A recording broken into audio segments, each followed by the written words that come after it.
Au cours de ces 20 dernières années, avec des trotteurs de la trempe de Roquépine, Tidalium Pello, une de mai, même si elle n'a jamais pu remporter le prix d'Amérique, Bellino II, Idéal du Gazo et Lutin d'Isigny, nous pensons avoir atteint les sommets. Mais avec cet Ourasi qui a dominé avec insolence ses adversaires de l'an dernier puis a de nouveau battu Montourbillon dans le Prix de France, on commence à parler d'un surdoué. Suivant la filière classique, son entourage lui offrira des vacances à Cagnes-sur-Mer après qu'il eut remporté un second Prix de France. Il y réussira dans le grand critérium de vitesse, ce qu'il fit à Vincennes. Qu'il parte à la cote de 1 pour 10 pour un probable doublé, ce n'est pas cher évidemment, mais comment s'en étonner? Son principal rival, sur le papier selon l'expression turfiste, serait le presque milliardaire en centimes Montourbillon. Mais à l'âge de 9 ans, sa vaillance maintes fois prouvée suffira-t-elle pour vaincre l'imbattable? Autre expression hippique. À la lecture des cotes, on s'aperçoit que le poste de deuxième favori est dévolu à une jument canadienne, Gradess Singing, de belle origine, pour laquelle on a requis le talentueux et grand voyageur qu'est Jean-Pierre Dubois. Le prix d'Amérique, il connaît bien, l'ayant levé à 2 reprises avec Aille Échelon et Imour. Un minou du donjon drivé par Minou Goujon, le frère de Jean-René, va longtemps animer les débats.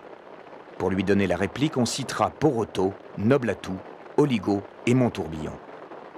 Ourasi s'est contenté d'assurer son départ, de choisir une bonne place dans un peloton et de se faire acclamer quand il est passé devant les tribunes.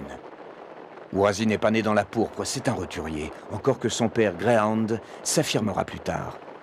Il a été élevé en Normandie par Raoul Ostemer, grand ami de Jean-René Goujon, qui dirigera sa carrière de course.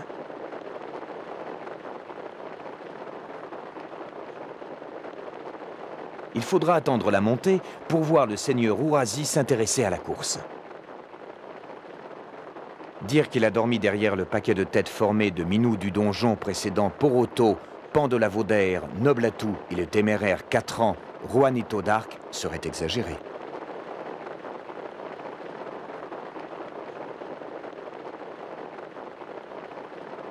Jeannot Goujon lui demande alors de venir voir ce qui se passe en tête.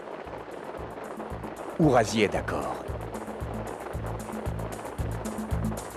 Il accélère à l'extérieur pour contourner aisément les trotteurs que nous venons de citer.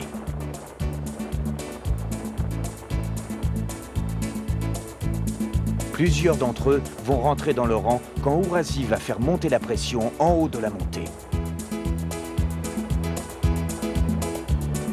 C'en sera fini notamment pour Montourbillon, Poroto et l'animateur Minou du donjon. Il faudra être très fort pour battre le favori. D'ailleurs, personne n'imagine ce cas de figure. Dans la phase finale, Ourasi a rejoint Oligo et il n'aura aucun mal à lui régler son sort. Après quoi, il file au poteau qu'il passera avec une confortable avance sous les clameurs de ses admirateurs. Quelques secondes pour le regarder et nous intéresser au sprint du peloton. Sprint qui se termine à l'avantage de Gradess Singing sur Ogorek, Noblatou et Oligo.